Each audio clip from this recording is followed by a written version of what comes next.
ሆነልን ካቴድራላችን ፈለገ ሰንበት ትምህርት ቤት በተዘጋጀላችሁ ወንበር ላይ አረፍ ትሉና እንደተለመደው ያለንን መርሃ ግብር እንደተለመደው እንቀጥላለን ማለት ነው። ዝማሬውን ለዘመረልን ወንድማችን ዘማሪ ዲያቆን ዮሐንስ እግዚአብሔር አምላካችን ዝማሬ መላእክትን ያሰማልን፣ ዝማሬ መላእክትን ያሰማልን፣ ርስት መንግስቱን ያውርስልን፣ በእድሜ በጤና በጸጋ እግዚአብሔር አምላካችን ወንድማችን ይጠብቅልን። ከፍ አድርጉና እስቲ እግዚአብሔርን አመስግኑት። እግዚአብሔር ይክበር ይመስገን። ከዚያም ባሻገር ደግሞ አሁን በእውነት ከቅርብ ጊዜ ወዲህ በብቸኝነት ደግሞ ወንበሮችን በማገዝ በማስተካከል በተለይ ቀደም ብሎ ተገኝቶ ያገዘ ያለ ወንድማችን በእውነት እጅግ በጣም እንደምትመለከቱት ነው። ብቻውን ወንበር ያወጣል ሳናዘው ማለት ነውና ሁላችሁም ወጣቶች ይሄ አይነት አርአያነት ከናንተ ይጠበቃልና በተለይ እንደዚህ አይነት አገልግሎት በሚኖርበት ቀን ምን ልስራ ምን ልታዘዝ ብሎ እንደዚህ ቤተክርስቲያንን በቅንነት ማገልገል እጅግ በጣም መታደል ነውና ወንድማችን ዘነበ ወጣት ዘነበን እግዚአብሔር አምላክ በእድሜ በጤና ይጠብቅልን። እስቲ እግዚአብሔርን አመስግኑልን። እግዚአብሔር ይጠብቅልን፣ በበረከት ይሙላው። ስለዚህ ሁላችንም እንደዚህ የበረከት አገልግሎት ለሁላችንም ያስፈልጋልና ማለት ነውና ስለዚህ ሁሉ በፍቅር ሁሉ በአንድነት ይሆንልን። ከዚህ በመቀጠል ወደ ነገሮች ሁሉ ማጠቃለያ መጠቅለያ ወደ ሆነው ወደ ቅዱስ ወንጌሉ ነው የምናልፈው። የዕለቱን ወንጌል ለ30 ደቂቃ ደግሞ ያክል የሚያስተምሩን ታላቁ ሁል ጊዜ በመታዘዝ የሚያገለግለው ወንድማችን መምህር ቢንያም አድማሱ መጋቢ አዲስ መምህር ቢንያም አድማሱ በአስኮ ደብረ ኃይል ቅዱስ ሚካኤል ቤተክርስቲያን የስብከተ ወንጌል ኃላፊ እርሳቸው ያስተምሩናል ማለት ነው። ቀጥታ መድረኩን ለመምህራችን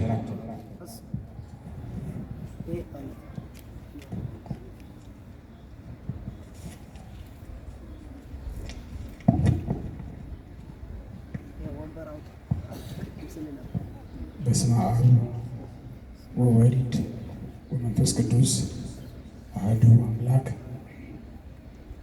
አሜን። ክቡር መምህራችን መጋቤ ሐዲስ መክብብ የዚህ ታላቅ ካቴድራል የስብከተ ወንጌል ኃላፊ፣ ክቡር ወንድማችን ዘማሪ ዲያቆን ዮሐንስ፣ እናቶች፣ አባቶች፣ እህቶችና ወንድሞች፣ እግዚአብሔር የሚወዳችሁ ሕፃናት ጭምር በወደደንና ባፈቀረን ከኃጢአታችንም በከበረ ደሙ ባነጻን በአምላካችን በእግዚአብሔር ፍጹም ሰላም እላችኋለሁ። እንደምሰነበታችሁ፣ እንደምን እዚህ ሰዓት ደረሳችሁ፣ እንደምን አመሻችሁ። ምስጋና የባህሪ ገንዘብ የሆነ አባታችን አምላካችን እግዚአብሔር የቀደመውን ክፉ በደላችንን የዕለት ኃጢአታችንን በሐልዮ በነቢብና በገቢር የምንበድለውን የምናሳዝነውን ማሳዘን ሳያይ በፍቅሩ ሸፍኖ በአባትነት ዓይኑ እያየ በመቅደሱ እንድንቆም እንድንቀመጥ እንድናገለግለው ሁል ጊዜ አዲስ እየሆነ የኋላውን እየረሳ አይቶ እንዳላየ ሰምቶ እንዳልሰማ እያለፈ በፍቅር የሚወደን አምላካችን እግዚአብሔር ክብር ምስጋና ለስሙ ይሁን። አምላክን ያየንባት የወርቅ መሰላላችን እናታችን እመቤታችን ቅድስት ድንግል ማርያም፣ የጌታ የእግዚአብሔር ፊት የሚመለከቱ ቅዱሳን መላእክት፣ ጻድቃን፣ ሰማዕታት፣ ቅዱሳን በሞላ እግዚአብሔር እንደሰጣቸው ጸጋ መጠን ክብር ይግባቸው። ቅዱስ ቅዱስ ቅዱስ እግዚአብሔር ትንቢተ ኢሳይያስ ምዕራፍ 6 ቁጥር 3።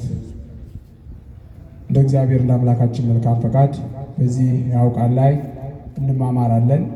እግዚአብሔር መንፈስ ቅዱስ ጥበብንና እውቀትን ማስተዋልን ለሁላችን ያድለን። ቅዱስ ቅዱስ ቅዱስ እግዚአብሔር። ይህ ቃል ለምእመናን እረፍት ነው። ሁል ጊዜ ቅዱስ ቅዱስ ቅዱስ እያልን ስለምናመሰግነው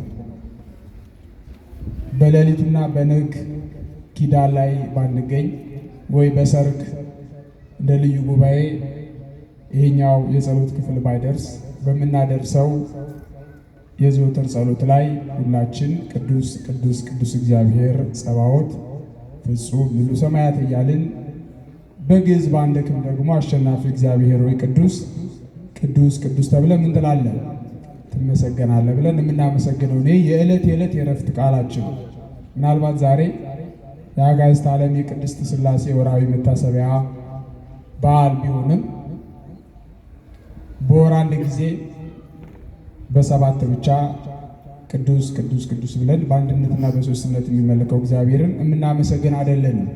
365ቱንም ቀን ቅዱስ ቅዱስ ቅዱስ እግዚአብሔር እያልን እናመሰግነዋለን። መገኛችን ስለሆነ ነው። ሕይወታችን ስለሆነ ነው። እረፍታችን ስለሆነ ነው። አምፃ ዓለማት ፈጣሪ ዓለማት ቅድስት ሥላሴ ዓለምን ካለመኖር ወደ መኖር አምጥቶ በአፍንጫችን ላይ ትንፋስ እፍ ብሎ በአርአያው በአምሳሉ ስለሰራን የዕለት መብላችን ነው፣ መጠጣችን ነው እርሱን ማመስገን። እስኪ ሁላችሁም ቅዱስ ቅዱስ ቅዱስ እግዚአብሔር በሉ። ቅዱስ ቅዱስ ቅዱስ እግዚአብሔር። ስለዚህ ለኦርቶዶክሳውያን ለእኛ ይሄ ምስጋና የዘውትር ምናችን ነው ማለት ነው፣ መብላችን ነው። እንግዲህ ቅድስት ሥላሴ ከመሆኑ የተነሳ ጥቂት ስለ ቅድስት ሥላሴ እንድንመለከት ስለፈለኩ ነው ይህን ርዕስ እግዚአብሔር ሊያስተምረን የወደደው። ወይም ያው ሐኪም አይደል እግዚአብሔር፣ ሐኪሙ እግዚአብሔር እችን መድኃኒት ተጠቀሙ። እችን መድኃኒት ብታውቁትም ዕለት ዕለት የእግዚአብሔር ቃል መድኃኒት ነው፣ እረፍት ነው፣ ሰላም ነውና ማለዳ ማለዳ አዲስ ስለሆነ የምናውቀው ቢሆንም ጥቂት ስለ ቅድስት ሥላሴ እንድንነጋገር ነው። እግዚአብሔር ከሁላችን ጋር ይሁን። ይሄ ቃል የሚገኘው በትንቢተ ኢሳይያስ በምዕራፍ 6 ቁጥር 3 ላይ ነው። ይህን የምስጋና ቃል ዓይኖቻቸው ብዙ የሆኑ ኪሩቤልና ሱራፌል የሚባሉ ጻዕሪተ መንበር ወይም ደግሞ መንበሩን የሚሸከሙ እኒህ ብዙ ዓይኖች አሏቸው፣ ብዙ ክንፎች አሏቸው እነ ሱራፌል ሲያመሰግኑ ምስጋናቸው እረፍታቸው ምስጋና ሆኖ ያለማቋረጥ ይህንን ድምፅ በሰማያዊቷ መቅደስ በኢየሩሳሌም በአንድነትና በሶስትነት የሚመለከው እግዚአብሔርን ሲያመሰግኑ እንደሚኖሩ ለኢሳይያስ እግዚአብሔር ገለጠለትና በሚያስደንቅ የምስጋና ቃል በሚመስጥ የዜማ አወራረድና የዜማ ድምፅ ለዚያው መቅደሱ የዕጣን ሽታ ወይም ደግሞ የዕጣኑ ጢስ መልቶት የዕጣኑ መዓዛ ገነት የሚያደርስ ወደ መንግሥተ ሰማያት በሚነጥቅ ሁኔታ ኢሳይያስ ሕሊናው ተመስጦ ያለበትን እስኪረሳ ድረስ እሉ ኪሩቤል ወሱራፌል እኒህ ኪሩቤልና ሱራፌል ያለማቋረጥ የሚያመሰግኑትን እግዚአብሔርን ሲያመሰግኑ በዓይኑ ተመለከተ፣ በዓይኑ አየ። በሚደንቃችሁ ሁኔታ ኢሳይያስ ይህንን ድንቅ ምስጢር ይህንን ድንቅ የምስጋና ዜማ የምስጋና የእረፍት ድምፅ ሲሰማ ከንፈሩ በለምጽ ተመቶ በኦሪቱ ረክሶ ነበረ። ታላቁ ነቢይ እግዚአብሔር ከአበይት ነቢያት መካከል አንዱ የሆነው የአሞጽ ልጅ ኢሳይያስ ከንፈሮቹ በለምጽ ነደውበት ጎስቋላ ሆኖ ከመቅደሱ አገልግሎት እግዚአብሔርን የበደለው በደል ስለነበረ በተለየበት በተጣለበት በወደቀበት ሰዓት ላይ እግዚአብሔር ክብሩን ገለጠለት። ምን አይነት ደግ አባት ነው ያለን ቤተሰቦች! ክብሩን ገለጠለት። በወደቀበት ሰዓት፣ በተረሳበት ሰዓት፣ ከሰዎች በተገለለበት ሰዓት ብቻውን ተደብቆ ለምጹ ሌሎች ለምጻሞችን የሚፈውሰው ኢሳይያስ አሁን ግን በበደል ምክንያት በለምጽ ስለተወረረ ሰው ፊት እንኳን መቀመጥ ሳይችል ተደብቆ በነበረበት ጊዜ ተደብቆ ስላችሁ እጅና እግሩን አጣጥፎ አይደለም፣ በአራት መንታ እያነባ በደሉን እያሰበ ኃጢአቱን ለእግዚአብሔር አለመታዘዙን እያሰበ በሚያለቅስበት ሰዓት እግዚአብሔር ድንቅ ምስጢሩን ገለጠለት። ሱባኤ የምንገባው ንጹሕ ሆነን ቅዱስ ሆነን አይደለም፣ ወደ ንጽሕና ወደ ቅድስና ከፍ ለማለት ነው። ከእግዚአብሔር ጋር በንስሐ ለመገናኘት በቤተ መቅደሱ የምንገኘው የምንቀድሰው የምናስቀድሰው ንጹሕ ሆነን ቅዱስ ሆነን አይደለም። ንጽሕና ቅድስና ወደ እግዚአብሔር በመቅረብ ስለሚገኝ ነው። ወደ እርሱ ቅረቡ እርሱ ምን ይልላችኋል? ያበራላችኋል ስለተባለ በመቅረብ ነው እንጂ ንጽሕና ቅድስና መብቃት መትጋት መበርታት የሚገኘው በመራቅ አይደለም። አንዳንድ ሰዎች ራሳቸውን ያራቁ ራሳቸውን ከእግዚአብሔር የሰወሩና እኔ ለዚህ ነገር የምገባ አይደለሁም ብለው ቤተ ክርስቲያን በማታዘው ሁኔታ ራሳቸውን ከመቅደሱ ሲያገሉ እንመለከታለን። ይሄ ፈጽሞ ስህተት ነው። በመራቅ ቅድስና በመራቅ መትጋት መበርታት አይገኝም። በመቅረብ ነው፣ ወደ እግዚአብሔር በመቅረብ ነው፣ በማቀስ በማንባት ነው ቅድስና የሚገኘው። ዳዊት መዝሙር 32 ቁጥር 7 ላይ ወደ እርሱ ቅረቡ እርሱም ምን ይላችኋል ይላል፣ ያበራላችኋል። ዝንቱ ነዳይ ጸርሃ ወእግዚአብሔር ሰማው። ዳዊት አሁንም ቀጠለ፣ ያ ድሃ ተጣራ፣ እግዚአብሔርም ምን አለው? ሰማው። ድህነት በብዙ ይታያል፣ በብዙ ይፈታል። የመንፈስ ድሆች የሆኑ አሉ። በብዛት የገንዘብ የሀብት የብል ጉዳይ አይደለም፣ በብዙ ጉዳይ ድህነት ይገጥመናል።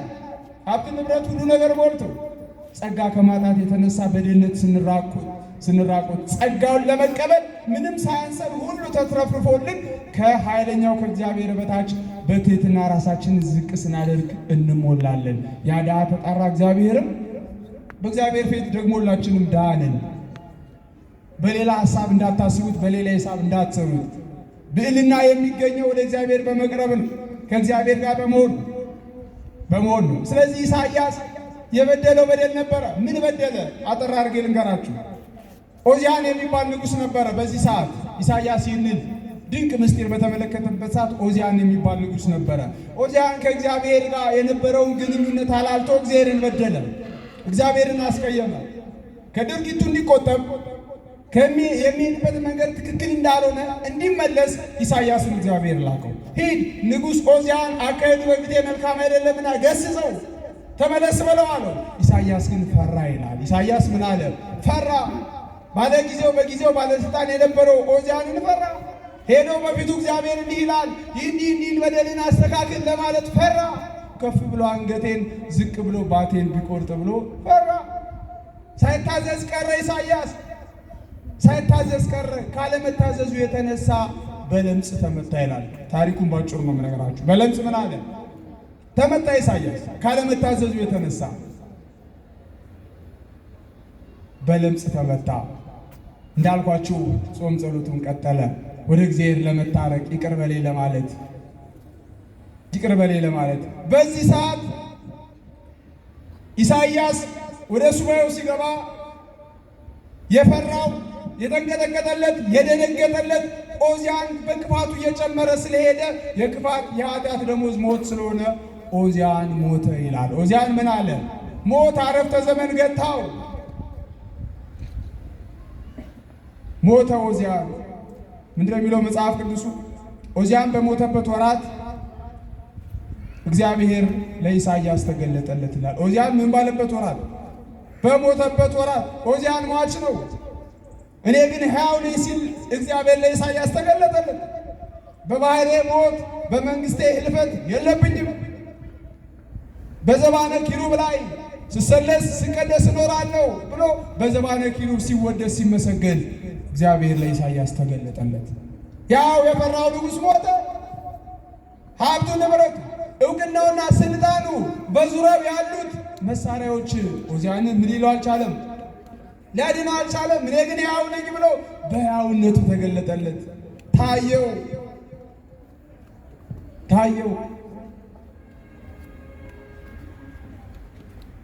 አሁን ባልኳቸው አይነት መልክ ኦዚያን በሞተበት ሰዓት እግዚአብሔር ታየው፣ ወይም ደግሞ ሥላሴ ለኢሳይያስ ታየው።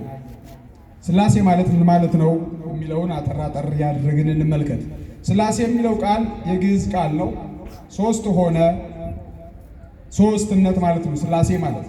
ሥላሴ ሶስቱን አካላት ጠቅልሎ ወይም ደግሞ ሶስቱን አካላት ጠቅልለን ለመጥራት የምንጠቀምበት ስም ነው። እግዚአብሔር ሶስትነት አለው። ሶስት ሲሆን ደግሞ አንድ ነው። እግዚአብሔር ስንት ነው? ሶስት ነው። ደግሞ ስንት ነው? አንድ ነው። አንድ ሲሆኑ ሶስት፣ ሶስት ሲሆኑ አንድ እንደምን ነው? ይሄ ለብዙ ሰዎች እንቆቅልሽ ሆኖባቸዋል። እንዴት ነው አንድ ሲደመር አንድ እንደገና አሁንም ሲደመር አንድ እኩል ይሆናል አንድ የሚሆነው የሚል ምድራዊ ሂሳብ የሚሰሩ ሰዎች አሉ። ይሄ ፍጹም ስህተት፣ የመረዳት አቅማቸው አናሳ ስለሆነ በቅድስት ቤተክርስቲያን ሰንበት ትምህርት ቤት ገብታችሁ ብትማሩ ከታች ከሕፃንነታችሁ ጀምራችሁ ይህንን ሕይወት የሆነ ቃል እየተማራችሁ ነው የምታድጉት። ምናልባት በዚህ ያላለፋችሁ ሰዎች ሰንበት ትምህርት ቤታችን ክፍት ነው። በየትኛውም የዕድሜ ደረጃ ላይ መንፈሳዊ ኮርሶችና ትምህርቶችን ቤተክርስቲያን ከመስጠት ወደኋላ አትልም። ይልቁንም በካቴድራሉ ጠንከር ያለ ሰንበት ትምህርት ቤት ስላለ ይሄ ትምህርት ይሰጣል። ስለዚህ ሥላሴ ስንል አንድ ሲሆን ሶስት፣ ሶስት ሲሆን አንድ ነው ያልን ነው። በነገራችን ላይ እግዚአብሔር አንድም ሶስትም ነው ስንል ሰዎች ቅር ይላቸዋል ብያቸዋለሁ። እኛ እንደኛ እግዚአብሔር አንድ ቢሆን ጠልተን አይደለም። አንድ ብቻ ቢሆን ደግሞ ሶስት ብቻ ቢሆንም እኛ ቅር ብሎንም አይደለም። እርሱ እግዚአብሔር አንድ ሲሆን ሶስት፣ ሶስት ሲሆን አንድ ስለሆነ እኛ የወደድነውን እኛ የፈለግነውን ወይም ሰዎች እንዲሆንላቸው የፈለጉትን አይደለም እግዚአብሔር አንድ ሶስት ይሆን አንድም ሶስትም የሆነው። ይህን ካለመረዳት የተነሳ ብዙ ሰዎች ሲዳክሩ እናያለን። በማህበራዊ ሚዲያ ሲዳክሩ ሲደግሙ እናያለን። በመንፈሳዊ አይን በመንፈሳዊ መነጽር ለመመልከት ስለማይሄዱ በፍልስፍና በፊዚክስ በኬሚስትሪ በሚመሳሰለው በእነሱ መንገድ ስለሚሄዱ ለእንደዚህ ያሉ ሰዎች እግዚአብሔር መሰወሪያውን ጨለማ አድርጎባቸዋል። ይገርማቸዋል። ሲዳክሩ እናያለን። ብርሃን ባለበት ሰዓት ዱላ ይዞ ምሩኝ እንደሚል ሰው እንደዚህ ሲዳክሩ እንመለከታለን። ሐዋርያው ቅዱስ ጳውሎስ በዚህ በጢሞቴዎስ መልእክቱ ላይ ለእነዚህ ሰዎች በአንደኛ ጢሞቴዎስ ምዕራፍ 6 ቁጥር 16 ሁለተኛ ጢሞቴዎስ ምዕራፍ 6 ቁጥር 16 ላይ ለእንደዚህ ያሉ ሰነፍ ሰዎች እግዚአብሔርን በራሳቸው ጥበብ ለሚፈልጉ ሰዎች መሰወሪያውን ጨለማ አደረገባቸው ይላል። መሰወሪያውን ምን አደረገባቸው? ጨለማ አደረገባቸው። በዚህ መንገድ እግዚአብሔር አይገኝም፣ አይታይም፣ አይገለጥም። እኛ እንዲሆንልን የፈለግነውን አይደለም እግዚአብሔር የሆነው። ደግሞ እግዚአብሔርንም የምናውቀው በእኛ በጥቂቱ አእምሮ ልክ እንጂ በመለኮታዊ ምልአቱ አይደለም፣ በመለኮታዊ ማንነቱ አይደለም። ኢሳይያስም ቅዱስ ቅዱስ ቅዱስ እግዚአብሔር እያሉ ቅዱሳን መላእክት ሲያመሰግኑት ባይኑ ያየው በኢሳይያስ ጥቂት አእምሮ ወይም ደግሞ ለኢሳይያስ በሚመጥን መልኩ ነው እንጂ በመለኮታዊ ማንነቱ አይደለም፣ በመለኮታዊ ባህሪው አይደለም። እግዚአብሔርን በመለኮታዊ ባህሪው የሰው ልጅ አይቶት መቆም አይችልም። ያየውም የለም። በመለኮታዊ ባህሪው አስምሩበት። በመለኮታዊ ባህሪው በነገራችን ላይ ቅዱሳን መላእክት ራሱ አላዩትም፣ አያዩትም። በመለኮታዊ ባህሪው እግዚአብሔርን አይቶ መቆም የሚችል የለም። ከእግዚአብሔር ጋር የተነጋገረው ሙሴ በመለኮታዊ ባህሪው አይደለም የተነጋገረው። ጥቂት የሰዎች ልጆች በሚመጥን መንገድ የመርፌ ቀዳዳ ሲሆን የመርፌ ጫፍ ታክል ባህሪ የመለኮቱንና ብርሃነ መለኮቱን ጥቂት ለሙሴ ገለጠለት። ከዚያ የተነሳ የሙሴ ፊት አበራ ይላል። ሕዝቡ እግዚአብሔርን ማነጋገር እንፈልጋለን ብለዋል። ነገር ግን ያቺን አሁን ያልኳችሁን የመርፌ ጫፍ ታክል ጥቂት ብልሽታ እግዚአብሔር ሲነቅ ምድር ተንቀጠቀጠች። እግዚአብሔርን እናያለን፣ እግዚአብሔርን እናነጋገራለን ብለው የተቀመጡበት የሲና ተራራ ተንቀጠቀጠ። ተራሮቹ ጨሱ። ሕዝቡ ሁሉ በአፍጢሙ ተደፋ። ትተነዋል አሉት ሙሴ፣ ትተነዋል። እግዚአብሔርን ማየት ይቅርብን፣ እሱን አይተን አንኖርም፣ አንቆምም። የእግዚአብሔርን ድምፅ ሰምተን መቆማችን ይቅርብን። ሙሴ አንተው እንደለመድከው አንተ ተናገረን አሉት ይላል። ይሄ ሁላ ነገር ካበቃ በኋላ ሙሴ ከተራራ ወርዶ ከሕዝቡ ጋር መነጋገር ሲጀምር የሙሴን ፊት መመልከት አቃታቸው ይላል። ፊቱ ፀሐይ እንደሚመዘምዘን መዘም አልቻሉም። በቃ ተሸፈንና አውራን አሉት ሙሴ። የቅዱሳን ቅድስና እንዴት እንደሆነ ስናስረዳ አንዳንድ ሰዎች ይዞርባቸዋል፣ አይናቸው ደም ይለብሳል። ከእግዚአብሔር የተነሳ እንዲሆነዋል። እንግዲህ ቅዱሳን የሙሴን ፊት መመልከት አቅቷቸው ሕዝቡ ምን አሉ? ወደቁ። አልችልም፣ ቅድም እግዚአብሔር አይናገረን አንተ ተናገረን ብለናል፣ ከአንተ ጋር ፊት ለፊት እንታይ ብለናል። አንተ እንግዲህ ማየት አልቻልም፣ ተሸፈንልና ይላል። ወደ መገናኛው ድንኳን ተሸፍኖ ሙሴ መልእክቱን ለሕዝቡ አስተላለፈ ይላል። ቅዱሳን ጸጋቸው እንዴት የተረፈረፈ ነው! በአደባባይ የታየ ነው። አንዳንድ ሰዎች ሞራላቸው ግርም ይለኛል። እኒህም ቅዱሳንን አሻቅበው ለመናገር የሚሄዱባቸው መንገዶች መልካም አይደሉም። እግዚአብሔር ልብ ይስጣቸው። ስለዚህ ባህሪ መለኮቱን አላየነው። በባህሪ መለኮቱ እግዚአብሔር አልታየም፣ አይታይም። ስለዚህ እግዚአብሔር እንዲህ ነው ብለን ስንናገር ሰዎች ቅር ሊላቸው አይገባም። ደግሞ በአብ በወልድ በመንፈስ ቅዱስ ስም እንድናስተምር፣ እንድንሰብክ፣ እንድናጠምቅ ያዘዘን ከሦስቱ አካላት አንዱ ወልድ ኢየሱስ ክርስቶስ ነው አይደል? የማቴዎስ ወንጌል ምዕራፍ 28 ቁጥር 19 ላይ እንግዲያውስ ሂዱ አሕዛብን በአብና በወልድ በመንፈስ ቅዱስ ስም እያጠመቃችሁ ምን አድርጓቸው? ያዘዝኳችሁን ትእዛዝ እንዲፈጽሙ እያደረጋችሁ ደቀ መዛሙርቴ አድርጓቸው ብሎ በአብ ስም በወልድ ስም በመንፈስ ቅዱስ ስም እንድናስተምር እንድናጠምቅ ያዘዘን ባለቤቱ እግዚአብሔር ነው። ይህንን መቃወም ፈጽሞ አይቻልም። እንደውም አይቻልም፣ አይታሰብም። በራሳቸው መንገድ የተቃውሞ ስራ የሰሩ ሊመስላቸው ይችላል እንጂ አይደለም። እርሱን እነ ሙሴን እንኳን ቅድም እንዳልኳችሁ ማየት አይችሉም፣ መመልከት አይችሉም። ስለዚህ ከኃይለኛው ከእግዚአብሔር በታች ነገረ መለኮቱ ሚስጥረ መለኮቱ የሚስጥረ ሥላሴ ትምህርት እንዲገለጥልን ከኃይለኛው ከእግዚአብሔር በታች ራሳችን ዝቅ እናድርግ። ባለን እውቀት ባለን ጥበብ ላይ እግዚአብሔር የበለጠ ጥበብና መንፈሳዊ እውቀቱን ለሁላችን ያድለን። ስለዚህ እኛ የተዋሕዶ ልጆች እግዚአብሔር አንድ ነው፣ አንድ ሲሆን ደግሞ ሶስት ነው ብለን እንናገራለን። ብዙ ማስረጃ ማምጣት እንችላለን። ከዚያ ከዘፍጥረት አንድ ጀምረን ብንሄድ እግዚአብሔርም አለ ንግበር ሰብአ በአርአያነ ወበአምሳሌነ አለ ይላል እግዚአብሔር። እግዚአብሔር ምን አለ? ሰውን በአርአያችን በምሳሌያችን ምን እንበል እንፍጠር አለ። እዚህ ጋር አንድነትን የሶስትነት ባለቤት እንደሆነ ከዚያ ከማለዳ ጀምሮ ታይቷል። አሁንም እስከ ዘላለሙ ይቀጥላል። ወደ ርዕሳችን እንመለስ። ስለ ሥላሴ ብዙ ማለት እንችላለን። እንኳን ባለችን 30 ደቂቃ 30 ሰዓት 3 ቀን 30 ቀን ስለ ቅድስት ሥላሴ ትምህርት እንማማር ብንል ሰዓቱ አይበቃም። ጥልቅ ስለሆነ ምስጢሩ፣ ድንቅ ስለሆነ ትምህርቱ፣ መንፈሳዊ ዝግጅት ስለሚያስፈልግ አእምሯችን ለመቀበል ዝግጁ እስከሆነ ድረስ ሰዓታቱ፣ ጊዜያቱ፣ ዓመታቱ አይበቁንም። ግን እሱ የሰጠን ጥቂት ጥበብና እውቀት ስለሚበቃ መጽሐፍ ቅዱስ እንዲህ ነው የሚለው፣ ለጠቢብ ሰው አንዲት ቃል ምንድን ናት? በቂ ናት። የእግዚአብሔር ጥቂቷ ቃል ታሳርፋለች። ጥቂት በእግዚአብሔር የምናውቀው ስለ እግዚአብሔር የምናውቀው እውቀት እንድንበረታ ያደርገናል። እውቀት ገደብ አለው ማለት አለ። መንፈሳዊ እውቀት ገደብ የለውም። መንፈሳዊ ትምህርት እድሜ ወይም ደግሞ እስከዚህ ጊዜ እስከ 12 እንደዚህ ተማርን ብለን የምናውቀው አይደለም። እስከ መላ ዘመናችን መንፈሳዊ እውቀትን ከፍ ለማድረግ መታተር ያስፈልጋል። አምላካችን እግዚአብሔር በቸርነቱ በምሕረቱ መንፈሳዊ እውቀታችንን ከፍ ያድርግልን። ቅዱስ ቅዱስ ቅዱስ እግዚአብሔር።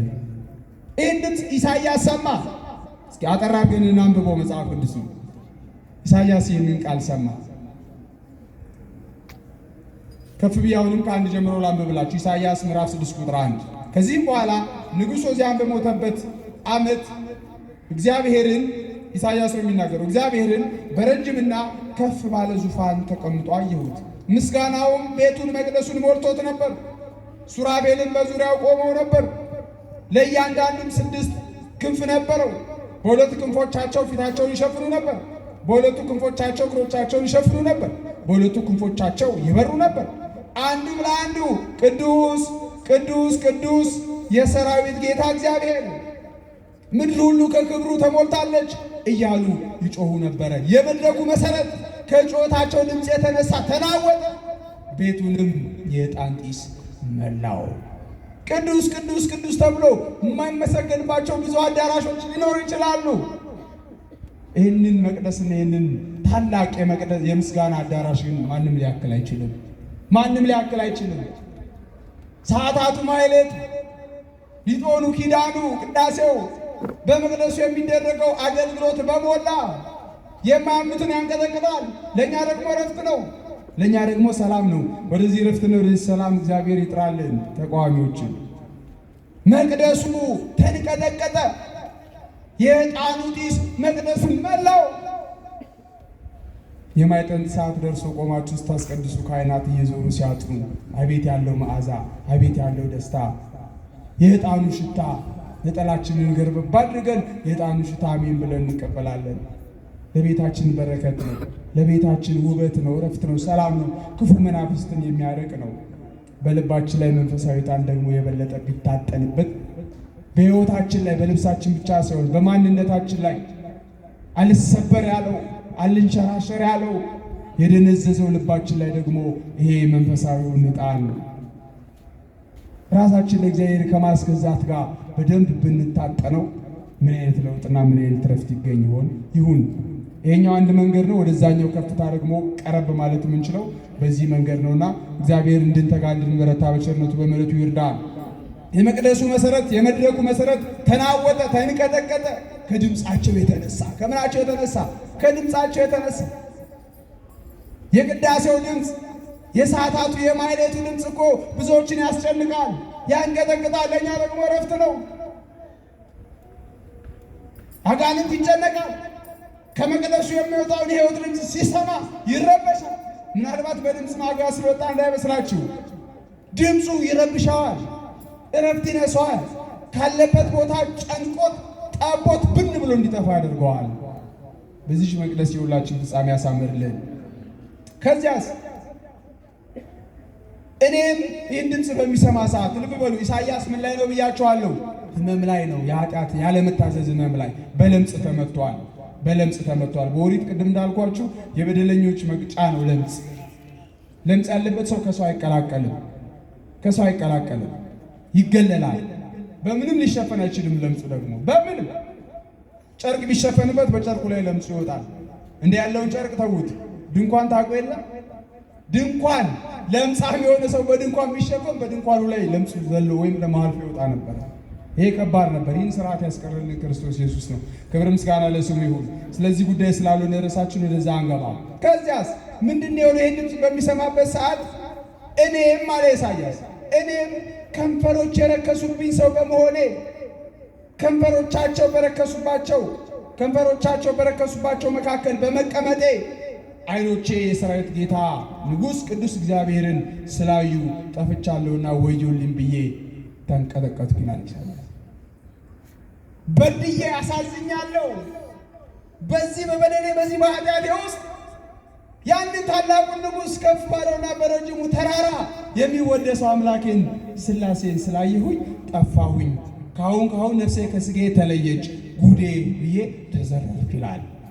የእግዚአብሔር ምሕረት ብዙ ነው እኮ ወገኖቼ፣ ቸርነቱ እኮ ብዙ ነው። እንዲህ ብለን እኮ የምንናገረው እኮ አይደለም።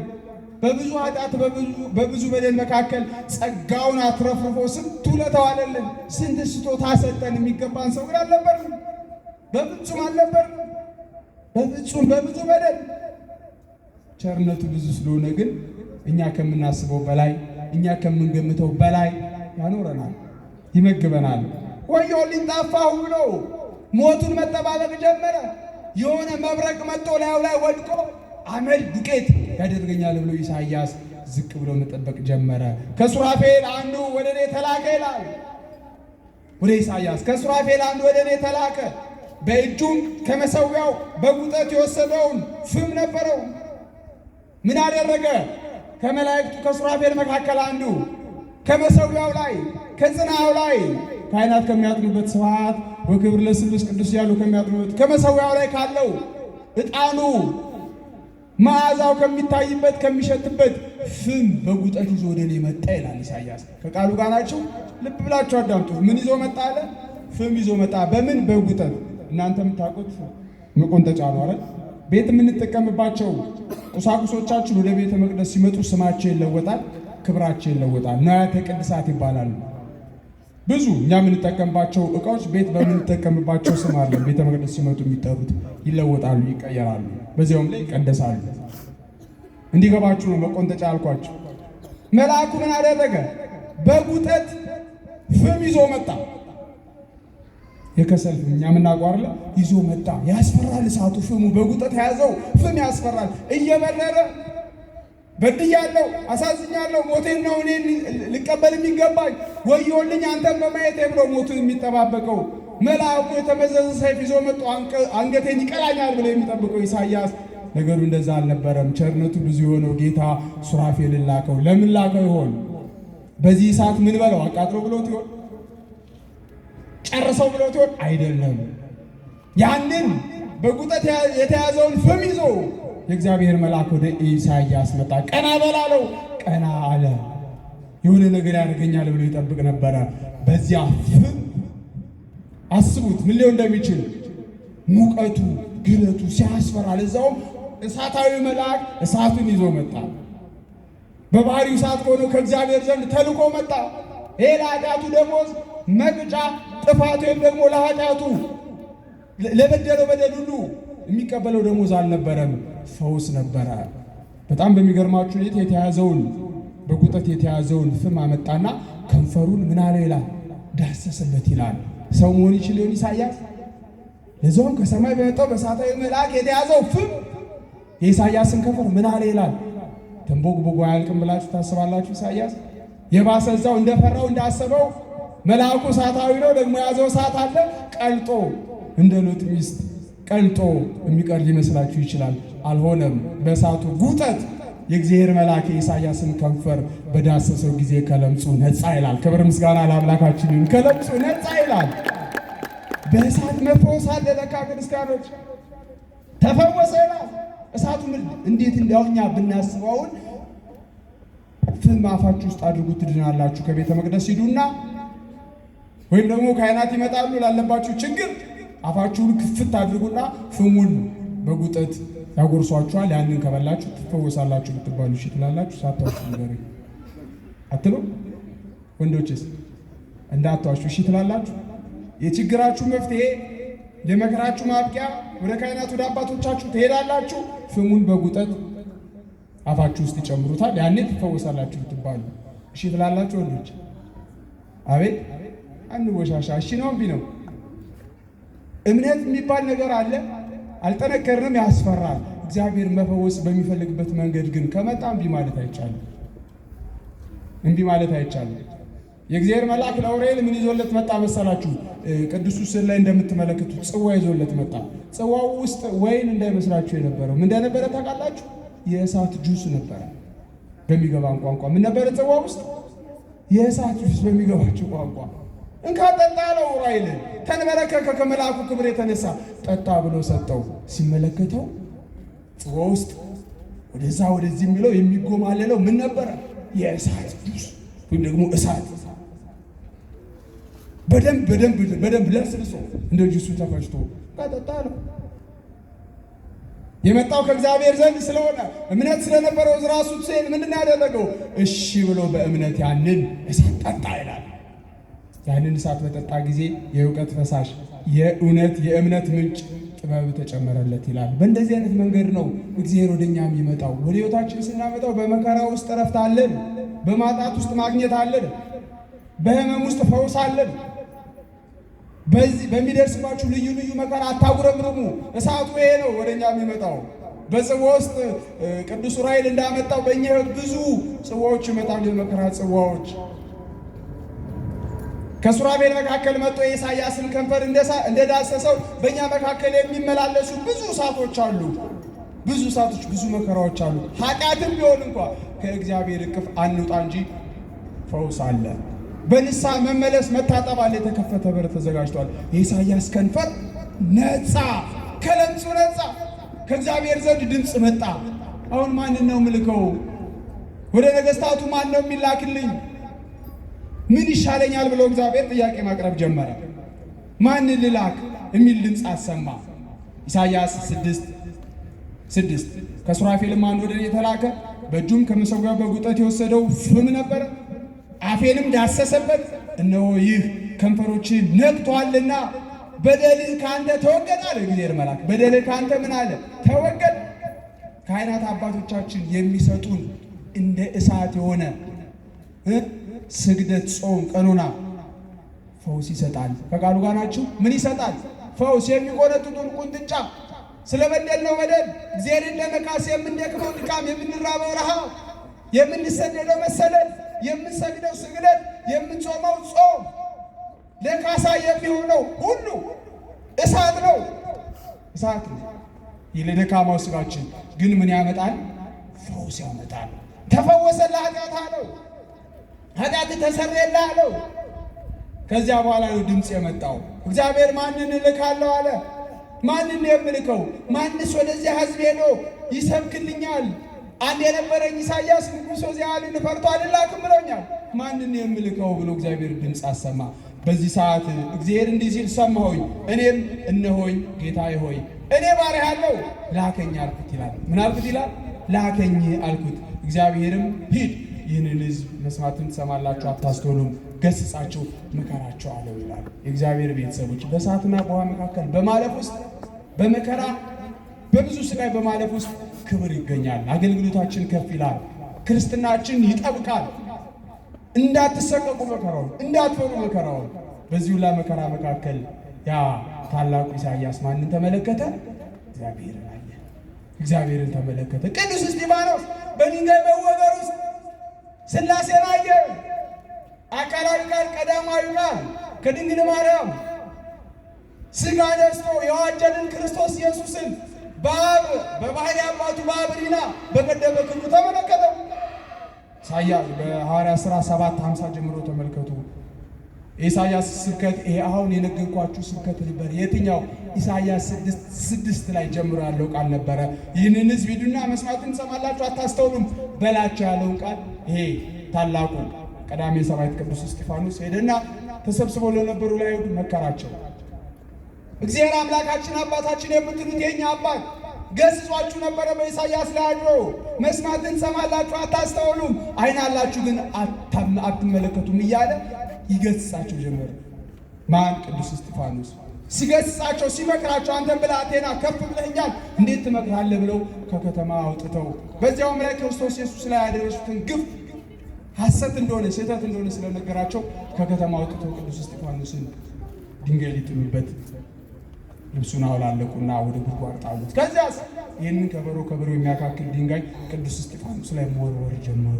ቅዱስ እስጢፋኖስም ተንበርክኮ ከአባቱ በመስቀል ላይ እንደተመለከተው አባቶ የሚያደርጉትን አያውቁምና ምን በላቸው ይቅር በላቸው ብሎ ስለነሱ መጸለይ ጀመረ። ምን አይነት ክርስትና ነው? ምን አይነት መታደል ነው ይሄ?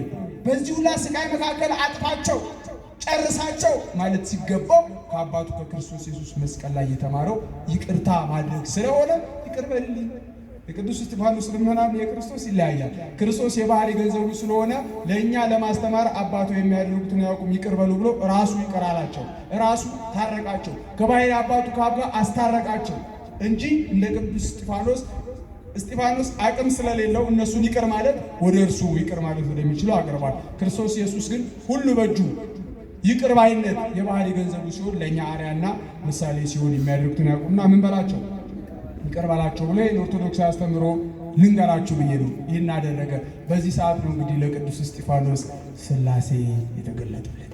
በድንጋይ በመወገር ውስጥ ይወረውራሉ። 1 2 3 4 5 ድንጋይ እስጢፋኖስ አለ። የድንጋዩ ናዳ ረስተዋል። የእነሱ ዛቻ የሚጠብቀውን ሞት ትቶታል። እሱ ወደ ላይ ተመስጧል። በመከራ ውስጥ ተመስጧል። አያችሁ፣ በፈተና ውስጥ ወደ እግዚአብሔር እንድንበረታ እንድንተጋ የበለጠ እንድንጠነክር ስለሚያደርገን ያዕቆብ በመልእክቱ ልዩ ልዩ ፈተናና መከራ ሲደርስባችሁ ምን ይበላችሁ? ደስ ይበላችሁ እንዳለ በሚደርስብን ልዩ ልዩ መከራ በርትተን ጸንተን ቅዱሳን ያዩትን ረድኤት በረከት እንድንመለከት እግዚአብሔር አምላካችን ይርዳል። ኢሳያስን በዚህ ሁላ መካከል ቅዱስ እግዚአብሔር የሚለውን የምስጋና ድምፅ ሰማ። ቅዱስ እስጢፋኖስም እንዲሁ በዚያ መከራ መካከል ጌታው አምላኩ መድኃኒቱ ኢየሱስ ክርስቶስን የባህሪ አባቱ አብንና የባህሪ መንፈስ ቅዱስን ተመለከተ። በመከራ ውስጥ እንዲህ ያሉ ነጽሮተ ርዕይ ወይም ደግሞ መንፈሳዊ እይታዎች አሉ፣ ተመስጦዎች አሉ፣ ማስተዋሎች አሉ፣ ከፍ ማለቶች አሉ፣ መበርታቶች አሉና አምላካችን እግዚአብሔር በገጠመን ፈተናና መከራ ሁሉ መከለያ መደበቂያ እንደመሆኑ መጠን በእሱ ላይ አርፈን ራቅን ቀርበን የወደቅን ተነስተን የቆሸሽን በንስሐ ታጥበን ወደ አባቶቻችን ወደ ካህናት በንስሐ ቀርበን ቅዱስ ሥጋውን እየበላን ክቡር ደሙን እየጠጣን ቅዱሳን ያዩትን የተመለከቱትን ቅዱስ ተብሎ የሚመሰገነው እግዚአብሔርን ከዓይነ ሥጋ ባለፈ በመንፈሳዊ ዓይናችን በውሳጣዊ ልባችን ለመመልከት እግዚአብሔር ያብቃል። እሱም መመልከት ስለሚያበረታ ነው፣ ስለሚያጸና ነው። ሌላ እንዳና ያደርገናል። እሱን ማየት እግዚአብሔር ቤተሰቦች ብዙ ማለት እንችል ነበር ከሰዓታችን አኳያ። እሱን ካየን ሌላ አናይም፣ እሱን ካወቀ ሌላ አናውቅም። ካንተ በቀር ሌላ የምናውቀው የለም እኮ ነው። በዚህ በቅዳሴያቸው ላይ ካህናት አባቶቻችን ፍሬ ቅዳሴው ዘለቅ እንዳለ ካንተ በቀር ሌላ የምናውቀው የምናመልከው የለም፣ እኛም ከእሱ በቀር የምናመልከው የለም። በዚህ ስንፍና እሱን የሙጥኝ ብለን የምናመልክ የበለጠ ደግሞ አሁን ያልኳችሁ ነጽሮተ ርዕይ ወይ ደግሞ ወደ ከፍታ መንፈሳዊ እይታ ላይ ከፍ ብንል ደግሞ ከእሱ በቀር ቅንቅ የሚያደርገን የለም። አምላካችን እግዚአብሔር የሁላችን ፍጻሜ ያሳምርልን። ቅዱስ እግዚአብሔር ክብር ምስጋና ለስሙ ይሁን። ወስብሐት ለእግዚአብሔር። ይቆየን።